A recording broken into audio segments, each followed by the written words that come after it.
She served her community with honor until one shift in 1984 changed everything. A respected police sergeant vanished. No goodbyes, no witnesses, no leads. Why did her patrol route change that night? What did a rookie cop reveal years later that was quickly buried? And what was discovered in a dry canyon 15 years later that no one can explain? Before we begin, take a second and comment the time in your part of the world right now. You might be surprised how many of us are watching at the exact same moment, like we're all connected by this story. Sergeant Emily Raines was a familiar face in a quiet Arizona town. With 12 years on the force, she was known for her calm judgment and fierce dedication. On the evening of October 14, 1984, Emily signed into her night shift at 6 p.m. sharp, as she always did. The weather was dry, routine calls had come in. She grabbed a coffee from the same corner diner, waved to the same gas station clerk. Everything about that night seemed unremarkable, except one thing. Emily radioed in just after 9:45 p.m., saying she'd be checking out a suspicious vehicle near a quarry road, a place far off her usual patrol. No backup was requested. The dispatcher logged the call, and then nothing. No follow-up, no return transmission, no distress signal. By midnight, she had not returned, and when her unit tried to raise her over the radio, the line remained dead. At 12:27 a.m., another officer drove Emily's last known route. There was no sign of her cruiser, no fresh tire marks near the quarry road, no disturbed gravel. It was as if she had never driven that way at all. The force was shaken. Emily had no known enemies. She was not involved in any controversial investigations. She lived alone, had no recent disputes, and no sign of trouble at her home. Her gun was registered and accounted for, but it was not on her belt when she vanished. And strangest of all, her assigned patrol map had been altered. The printout showed a reroute, one that was never logged through the dispatch system. Only one person had access to that schedule other than Emily, a supervisor who had abruptly transferred weeks later. But when questioned, he claimed he didn't recall any changes. That line would become all too familiar in the years to come. Emily's younger sister, Marlene, was the first to sound the alarm outside of law enforcement. When she visited the station the next morning, she found officers visibly shaken but disturbingly quiet. She was told only that Emily was off the grid. Marlene pressed for details. Why wasn't a search party deployed immediately? Why hadn't helicopters or tracking dogs been called in? The answers were vague. The department claimed they were assessing jurisdiction. The truth? Rumors swirled internally about a potential police cover-up. Emily had reportedly flagged inconsistencies in a minor drug bust a week prior, a case involving an off-duty officer's nephew. Had she said too much? Marlene remembered something else. 3 weeks earlier, Emily had mentioned she was being followed home from the station. She brushed it off. Now, Marlene could not stop wondering, was that the warning everyone missed? Or was it already too late when she noticed? Emily's patrol car was a 1982 Ford LTD, standard issue for the department. It had a radio tracker installed for emergencies. When activated, it could ping its last known location. But when officers tried to access the system, the ping history was gone, corrupted. Officials blamed it on a system error. That explanation didn't sit right with Marlene, or with a few junior officers quietly asking questions of their own. The car was never found, not in the desert, not in storage, not in water. It had vanished along with her. 15 square miles were searched on foot. Helicopters scanned with infrared, hoping to spot heat signatures in the rocky terrain. But there was no signal, no oil stains, no tire grooves. At some point, the search was scaled back, and when the town budget was reallocated a month later, it was clear the case had gone cold, quietly and deliberately. Nearly a year later, a rookie officer named Darren Holt resigned unexpectedly. He was just 22. In his final week, he met privately with Marlene at a roadside diner, unrecorded and off the books. What he told her would change everything. Darren claimed he saw Emily's cruiser that night. He was patrolling near the service road by the quarry around 10:30 p.m. and caught a glimpse of tail lights turning off into the brush. He radioed in to check if another unit was logged there. Dispatch said no, but Darren never followed the vehicle. He was told to let it go. By who, he hesitated to say. I liked Sergeant Raines, he told Marlene. She didn't deserve what happened. Then he handed her something, a torn page from a logbook with the words Q Route 9 p.m. and the initials HL. When Marlene asked what it meant, Darren looked away and said, "Don't ask that out loud." For years, Marlene pushed for access to internal reports. She wrote letters, filed requests, even contacted journalists. Most doors stayed shut. But in 1992, a retired dispatcher named Gloria agreed to meet her. Gloria had kept a copy of the original radio transcripts from Emily's last shift, just in case. One detail stood out. Emily's voice wasn't frantic in her last call. It was steady. Quarry Road, possible 1066, solo approach. A 1066 meant a suspicious person or vehicle. But what Gloria revealed next chilled Marlene. That part of the tape, the Quarry Road call, had been erased in the department archives, intentionally. Someone had cut the official record. Marlene asked, "Why would someone do that?" Gloria paused and replied, "Because what she saw, someone didn't want anyone else to hear." But the more Marlene dug, the more she realized too many people had stopped asking questions altogether. In late 1994, 10 years after Emily vanished, Marlene received a call from an unknown number. The voice on the other end was quiet, male, and unmistakably trembling. "You're still looking for her?" Marlene froze. "Yes," she answered. "I can't say much," the voice whispered. "But check the drylands, North Gully, South Ridge Line, below the old service road." Then the line went dead. She contacted police immediately. A unit was sent, but no formal dig or drone scan was done. The report filed it as a false lead.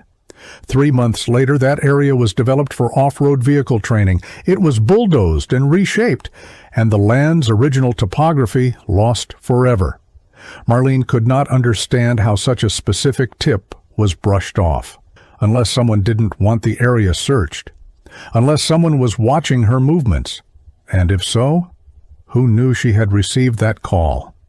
In 1998, 14 years after the disappearance, an amateur hiking group stumbled upon something strange deep inside a rock gulch during a dry season. A rusted roof, a battered antenna, faded red and blue lights coated in dust. It was a police car, badly decayed, sunken into dried mud, and trapped in a narrow pit as if it had been driven or pushed off a slope. The group immediately reported the find. When authorities arrived, the VIN number confirmed it, Emily Raines's patrol car. It had been there all along, hidden in plain sight. Inside the trunk? No body, no weapon, just a rotted-out folder sealed in plastic marked Q Route. The ink was smeared, but under special light, faint handwriting was visible. It wasn't supposed to go this far. That note wasn't in Emily's handwriting, and that's when the case, long buried, exploded back into the spotlight. When the crime lab enhanced the note found in the trunk, they were able to match 2 critical letters scribbled at the bottom, HL, the same initials Darren Holt had flagged years ago. The department tried to keep that detail quiet, but Marlene still had connections inside. One of them sent her a photo of the folder under blacklight. She stared at the letters for hours. Could it really be Holt? Was he involved? Or had he tried to stop something and failed? Marlene tracked him down. He was living in Nevada under a different name. She flew out to confront him. Not out of anger, but desperation. He agreed to meet. He looked older, quieter, more guarded. And when she asked him about the initials, he simply said, "I told you. I tried to help. But some things, they're bigger than you think." Then he walked away, again. In the official case file, one odd detail always stood out. Emily had a habit of recording her shifts on a personal camcorder. Not department issue, just her own tool for staying safe. She kept it mounted in her patrol car, angled toward the windshield, but when the cruiser was recovered, it was gone. No mount, no wires, no trace it had ever been installed. A retired forensics officer reviewed the photos and confirmed. The dashboard showed scratch marks where the camcorder bracket used to be. That meant someone had removed it, deliberately and cleanly. But who would have gotten to the car first, and how? Authorities claimed the area had been searched in 1984, but clearly it had not. Or worse, it had been, just not officially. Which begged a darker question. Was someone out there all these years, guarding this secret? Months after the cruiser was found, a tip came in from an unlikely source, a retired auto mechanic named Walter Pike. He had worked part-time for the department in the early 80s, maintaining fleet vehicles, and he remembered something odd. A month before Emily vanished, she came in and specifically requested her brake lines checked. I thought maybe she was just cautious, he said, but then she leaned in close and whispered, "If something happens to me, look at this car first." He never forgot that. After the disappearance, he expected someone to investigate the vehicle records, but no one ever called him. 15 years passed. When he saw the cruiser on the news, he recognized the dented fender. It was the same one he had repaired weeks before. He reached out, finally, and asked, "Did they ever check the brakes?" The answer? No one had.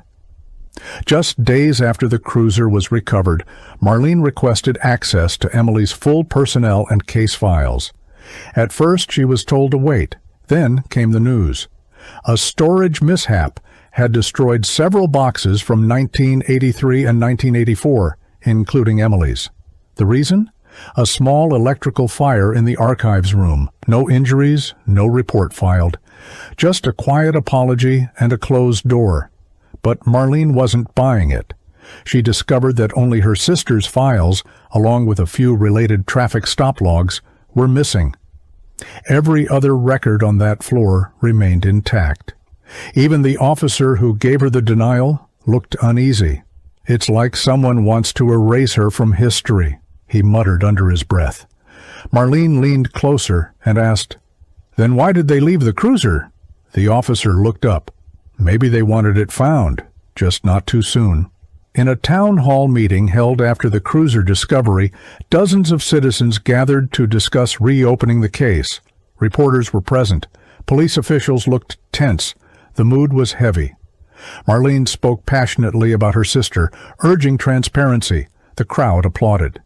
But at the back of the room, she noticed a man standing in the shadows, silent, arms folded, not taking notes like the rest.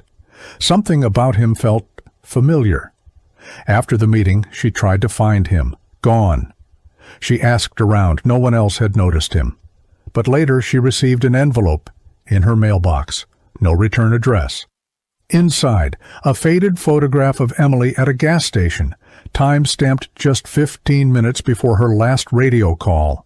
And in the background, a man leaning against a black sedan, wearing the same jacket as the one at the meeting. Was it him? And if so, why now? Determined to find something the police had missed, Marlene requested access to old patrol logs, not just Emily's, but every shift scheduled around the date she vanished. She spread out pages across her dining table, highlighting names, times, and locations. That's when a strange pattern emerged. 2 officers from another district, hours away, were listed as riding along in Emily's area that night, an unusual crossover for a routine patrol. But their names were redacted in the version she was given. That alone raised alarm bells. Why hide visiting officers' identities? Were they even real, or placeholders for someone else? She filed a public request for unredacted logs and was denied. The reason? Personnel safety. That phrase stayed with her. Why would revealing a 15-year-old name put someone in danger unless those people still had something to lose? A former local reporter contacted Marlene after seeing a news segment on the recovered patrol car. He handed her something odd, a receipt Emily had signed at a gas station, time-stamped 7:42 p.m. on the night she disappeared. But here's the twist. Her last radio dispatch had come at 7:35 p.m., 7 minutes earlier, allegedly from a different location miles away. Was it a misprint? Or had someone doctored the logs? If the gas station time was correct, it would mean Emily was alive and on foot after she'd supposedly vanished. Marlene visited the gas station. It had changed hands 3 times, but one employee remembered the old owner talking about a nervous-looking cop who came in that night and didn't pump gas, just stood near the payphone. There were no surveillance tapes left. But what did she call? And who was on the other end? Digging deeper into phone records from that night, Marlene worked with a private investigator to trace any unusual calls made from the payphone near the gas station. It took weeks, but they found something. A 90-second call, made to an unlisted number, one connected to the regional DEA office. Emily wasn't on assignment with DEA, so why would she contact them? Even stranger, there was no record of any DEA inquiry or crossover in the area that month. Marlene contacted a former DEA agent who'd worked in that district. After some pressure, he revealed a nickname, Operation Bridgeway. He wouldn't say more, just warned, Emily got too close to something that still isn't meant to be talked about. Marlene pressed him again, and he simply said, she wasn't taken for what she did. She was taken for what she found. But what had she found? A sketch surfaced from the original police file, one that had never made it into the public version. It was drawn by Emily's own hand, dated 2 weeks before her disappearance. It showed a narrow bridge over a ravine with 3 figures and a parked vehicle nearby. One of the figures had a badge, the other 2 didn't. Marlene stared at the sketch, confused. Then she remembered a rural bridge about an hour from their home, a place Emily used to drive to when she needed to clear her head. She drove out there with the sketch in hand, and beneath the overgrowth on one of the support beams, she found it. A set of initials carved into the concrete. EJ, I saw you. Faded, but unmistakable. Someone had left a warning, or a promise. But was Emily the one who carved it? While sorting through one final stack of records, Marlene stumbled upon something overlooked, a tattered file mislabeled under an unrelated traffic stop case. Inside was a small, grainy photo of Emily, not in uniform, taken from a distance. She was meeting someone in a diner parking lot, head turned as if sensing she was being watched. The note attached was scribbled with initials CB and the words, "She knows too much." Watching her closely, there was no explanation, no follow-up, no context. But this file had a fingerprint tag. Marlene paid to have it analyzed. The print matched a former federal agent who had died in 1999. His death, officially ruled a suicide. But Marlene uncovered whispers of internal conflicts, secrets, and quiet payoffs. She looked at the photo one more time. If Emily had been under surveillance by feds, not locals, then her disappearance wasn't random. It was intentional.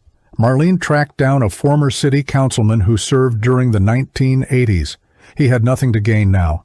Retired, widowed, and blunt. When she mentioned Operation Bridgeway, he went still. That wasn't local, he said. That came from above, and I mean way above. We were told to stay out of it, just keep things quiet.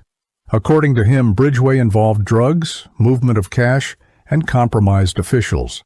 Emily, unknowingly, may have stumbled into something meant to stay buried. But what was she doing at that bridge 2 weeks before she disappeared? The councilman leaned in and said, "I only heard one thing. She had photos." Photos? Of what? And where were they now? He didn't know. But he left her with one final sentence. "If you're stirring this up again, be careful. They're not done watching." Back at home, Marlene dug into the last untouched spot, the garage attic. In one rusted toolbox buried beneath layers of old uniforms and empty shell casings, she found a locked metal box. Inside, wrapped in oilcloth, were 3 undeveloped rolls of 35mm film, a handwritten note in Emily's precise penmanship, and a photo envelope marked "Keep Safe." The note read, "If anything happens to me, don't trust the badge. Only show these when it's safe." The film was too old for standard development. Marlene reached out to a film preservationist who agreed to help, but it would take 2 weeks. What was on those rolls? The envelope held only one photo, a blurred image of what looked like a transaction. 2 men passing a thick envelope beside a squad car, but the squad number, it belonged to a retired captain, still alive. The man in the photo, Captain Ray Donnelly, had retired in 1990 with full honors. But his record had strange gaps, several years without fieldwork, sudden promotions, and sealed commendations. Marlene visited his nursing home. He was frail but lucid, and when she laid the photo on his blanket, his hands trembled. He stared at it for a long time before saying, "That night, we were told to let it happen." "Let what happen?" she asked. She wasn't supposed to be there. Ray refused to name names, only whispering, "She found the warehouse." She wasn't the first, but she was the last. Marlene pressed for details, but he just muttered, "That's why the car ended up where it did, far enough down.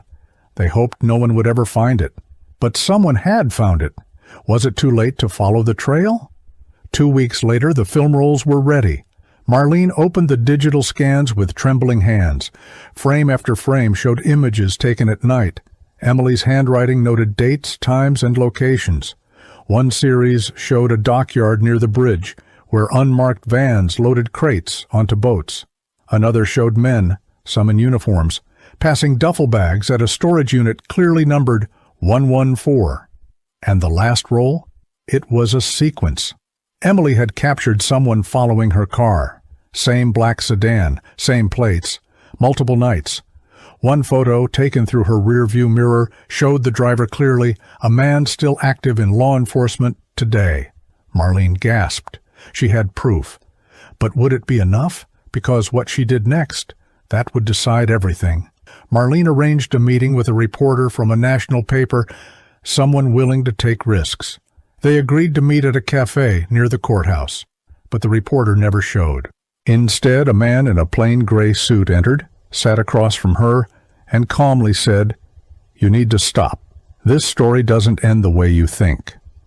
He slid a manila envelope across the table.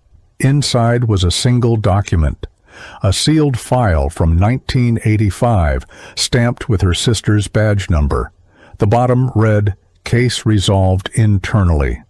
No explanation, no signature, just a silent closure. She looked up, heart pounding, but the man was already walking out the door. She raced after him, but he was gone. The number 114 stuck in Marlene's mind. It matched the unit shown in Emily's photos. She checked public records. That storage facility still existed. With cautious hope, she drove across town and found it, a rusting, forgotten complex tucked behind an old industrial yard. Unit 114 was still registered, but not to her sister, to a shell company dissolved in 1991. Marlene slipped through a loose panel on the gate and approached the door. The lock was old but brittle. One crowbar and a racing heart later, she forced it open.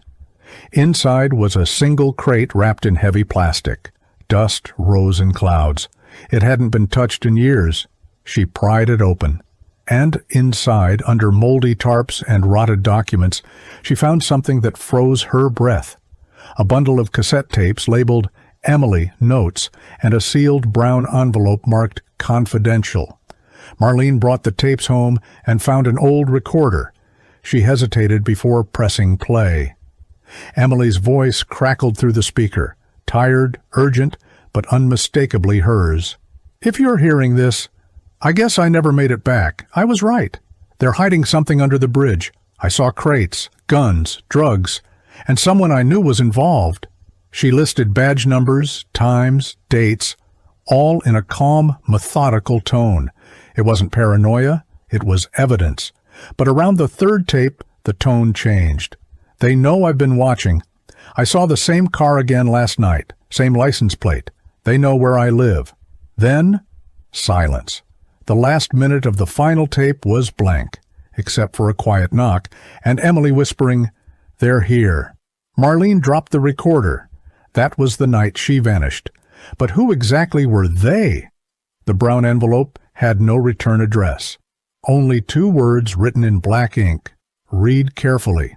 Inside were faded black and white photos, blurry images of night scenes, docked boats, badge flashes, and one unmistakable face, the man from the black sedan. A typed note was paperclipped to the photos. It read, "If this ever gets out, careers will end." Maybe lives. She knew too much, but it wasn't her fault. She was brave. It wasn't signed. Marlene scanned every image. One showed a shoreline, with an angle she recognized. It was taken from the spot where Emily's car was found 15 years later. Who took that photo? And why had they kept this hidden for so long? She realized the implications. Someone knew where Emily's car had been all along, and they had watched to make sure no one ever got too close. Marlene revisited the site where the patrol car was found, a rocky area near the riverbank with a steep incline and loose boulders. But something bothered her. The landscape had shifted. She remembered the investigators saying they had only recovered part of the vehicle, not the entire chassis. With a new flashlight and steel nerves, she followed the cliff's edge and discovered a narrow opening half covered by brush. Behind it, a shallow cave, dry, hidden, and almost completely walled off. Inside she found tire marks, scraps of faded plastic, and what looked like insulation from a car's interior. Someone had tried to move the car, or part of it, deeper into the rocks. But they failed. Why? And more importantly, what had been in the part that was never recovered? Whatever it was, someone still wanted it buried. Back at her sister's old apartment, now long leased out, Marlene contacted the landlord, who kindly allowed her to search the basement storage assigned to Emily. There, tucked behind a water heater, was an old wooden box marked with a heart, and the initials ES inside were childhood trinkets. But beneath them, a final hidden compartment. It held one more cassette. This one wasn't labeled. She played it. "I've copied everything and hidden the rest. I'm scared, but I can't walk away. If anything happens, look for the badge with the scratch." A badge? Marlene didn't understand until she realized she had seen one like that in one of the photos. The scratched badge number was 7431. She looked it up, and what she found made her blood run cold. The officer wearing it was still active duty. And now he knew Marlene was getting too close. Badge number 7431 belonged to Officer Kenneth Doyle, a name that had never come up in any of the previous investigations. Marlene found that odd, considering Doyle had been part of the initial search team when Emily first disappeared. Even more suspicious, Doyle was one of the few officers still working in the same district, and he had been promoted twice. Marlene pulled up his personnel records. A few years after Emily's case went cold, Doyle had requested reassignment away from missing persons and into narcotics. Then a quiet career, no blemishes, no awards, just steady, too steady. She compared Doyle's patrol logs from 1984 with the times listed in Emily's tapes. There was overlap, more than coincidence. But then she made a chilling discovery. One of the photos in the brown envelope wasn't a surveillance shot. It was a posed photo, and Kenneth Doyle was smiling in it. Marlene contacted a retired officer who had worked the department back in the 80s. Carefully, she asked about Doyle. The retired cop hesitated, then said he was quiet, kept to himself. But he and Emily didn't exactly get along. She accused him of cutting corners on an arrest report once. It got ugly. Emily had filed a complaint? That had never been mentioned. Marlene dug into old internal affairs reports and finally found it. buried in a file marked non-actionable. Emily had accused Doyle of falsifying evidence in a drug arrest. A week later, she vanished. Coincidence? In the same report, there was another name, a detective who'd signed off on closing the internal complaint. That detective? He retired in 1998, the same year Emily's car was found. Why were so many loose ends being snipped just before that discovery? And why did it feel like someone had planned the timing? Back in the late 80s, a homeless man named Delroy had told police he'd seen a woman matching Emily's description arguing with a man near the cliffs where her car was eventually found. He'd even described the man's car, a black sedan with government plates. The case file noted his statement and then dismissed it due to lack of credibility. Marlene tracked Delroy down. He was still living in the same part of town, now in a halfway shelter. When she brought up Emily, he remembered her instantly.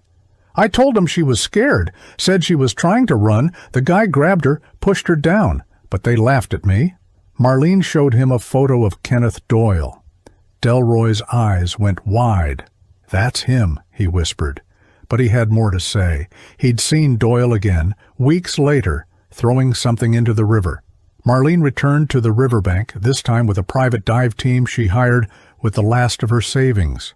Using sonar equipment, they began scanning the water near where Delroy claimed Doyle had dumped something. What they found shocked them. About 12 feet down, lodged in the muddy riverbed, was a long metal object wrapped in chains. Divers surfaced with it. It was a duffel bag, sealed tight, waterlogged, and reeking. Inside were several items: a rusted handgun, a badge with a scratch across the number, and a water-damaged notebook with only a few legible words. One line stood out: "If I disappear, this man is why." The signature: E.S. Emily. The notebook had survived 15 years underwater, just barely. But it raised an urgent new question. Why would Doyle throw away a badge that wasn't his? Or was it his after all? With everything she had, the tapes, the notebook, the badge, the photos, Marlene approached a journalist who had once covered corruption inside the force. He listened in silence. When she was done, he said, "That's more than a story. That's a bombshell." They agreed to meet with an attorney and present it all to the state investigator's office. But when the file was finally submitted, they were told something shocking. Kenneth Doyle had quietly retired 2 months earlier. He'd moved out of state. No forwarding address, no official retirement statement, just vanished. No one in the department had spoken to him since. The state declined to open an investigation due to insufficient criminal evidence. Marlene was stunned. Even with everything in hand, no one wanted to touch it. But the biggest mystery remained. If Doyle had left, what or who was he still afraid of? In a follow-up interview with the retired officer, Marlene asked one last question.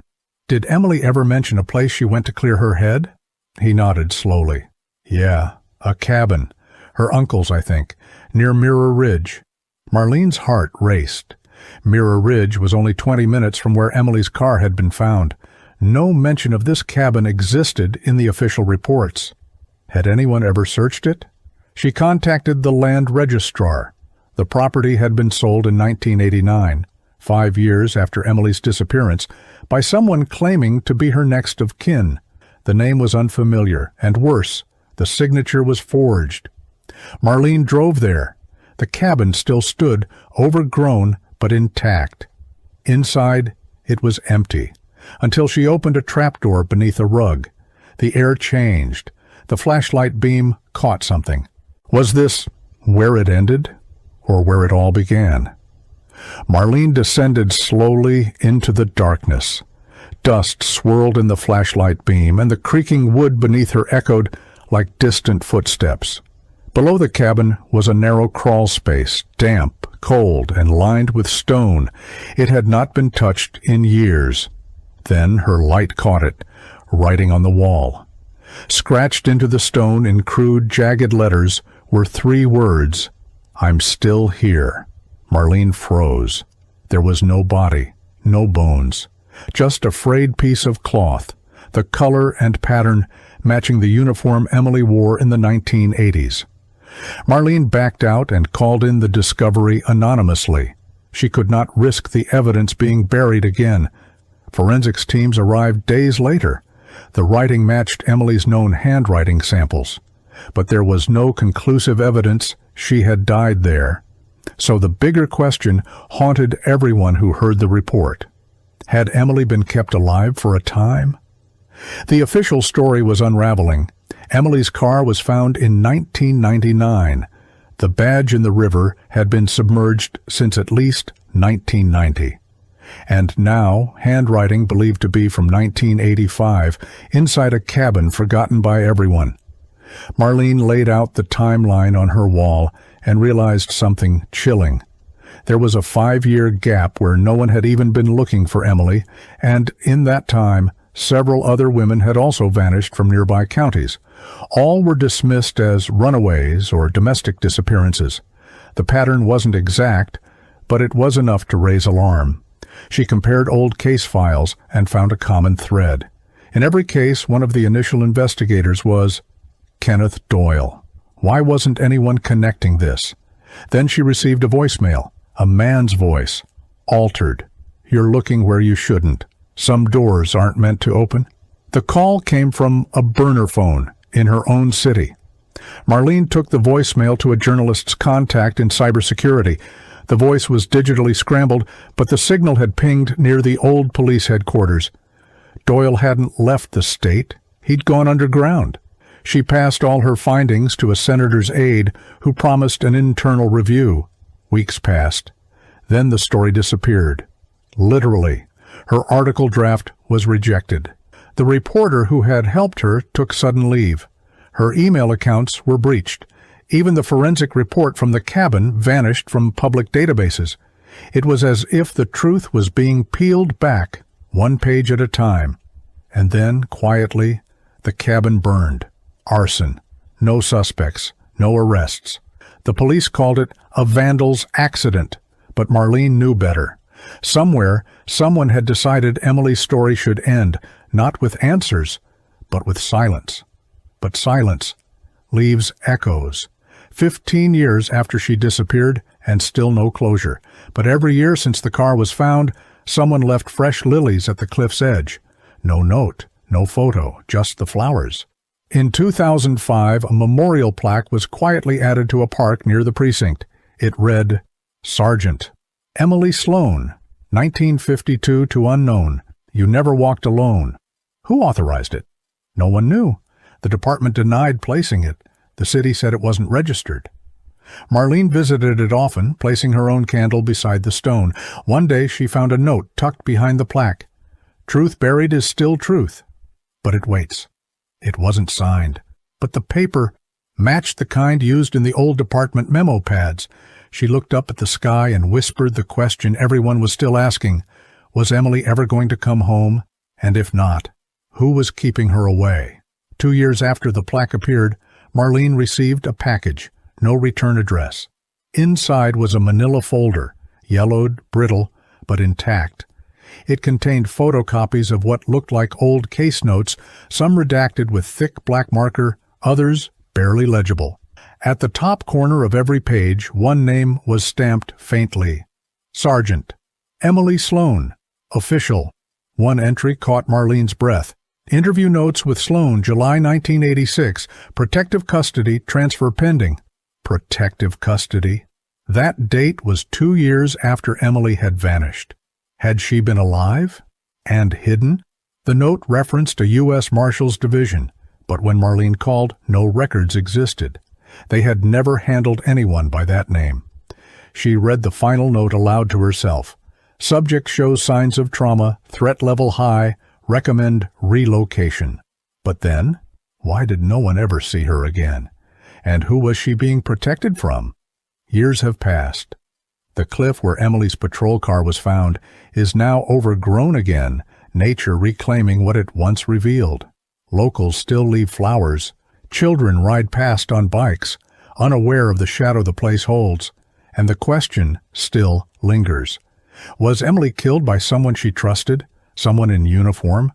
Or was she taken into silence by an institution meant to protect her? No one has answered. The case remains officially open, but unofficially forgotten. Marlene moved on, but every so often her phone buzzes with an untraceable call. No voice, just static. Like someone checking to see if she's still looking. She always is. Because some disappearances do not just haunt families, they echo through entire communities. And Emily's story is not just a mystery. It's a reminder that some truths hide not in the dark, but in plain sight, buried by time, fear, or design. The vanishing of Sergeant Emily Rains remains one of the most chilling missing person cases that continues to haunt investigators and families alike. Her story represents the countless disappeared without a trace mysteries that plague our true crime landscape.